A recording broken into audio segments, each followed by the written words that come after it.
when China rules the world. The United States and China may not be shooting guns at each other, but they're practically engaged in a war. The world is anxiously watching this hegemony contest. Meanwhile, 75 countries are the shrimps warring about being crushed in the fight between the two whales. Korea is one of them.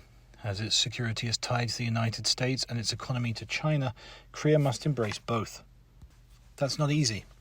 After the Biden administration unites the allies, China warns about the consequences.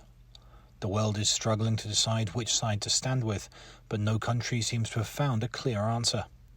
Here we need to consider one thing. What will the future be after the hegemony contest? If the United States stays on top, no major changes will occur. But what will happen if China wins? Here's a book to refer to, Jacques' When China Rules the World. Jacques predicted 17 changes that would happen if China took over the world.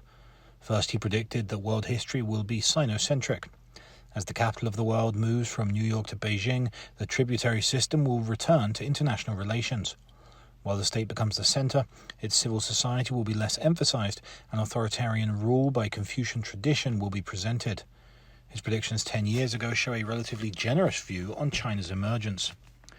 But a number of recent actions by China ring alarms about the future. History will likely be distorted.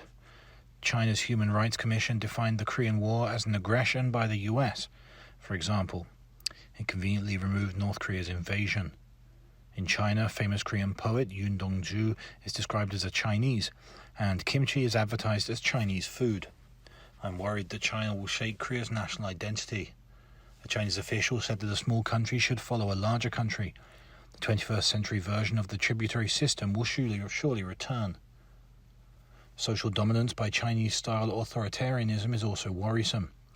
China tends to use technology as a means to control society, rather than using it for the advancement of humanity. That's digital Leninism. Personal liberty will be greatly shrunk. The forecast for a future led by China is extremely worrying. The contest between the US and China could quite literally determine which world we live in the future. Considering that, it is far too simplistic to think in the context of security with the United States, economy with China. If China wants to win the hearts of the world and overtake the United States, it must first care about the concerns of its neighbors.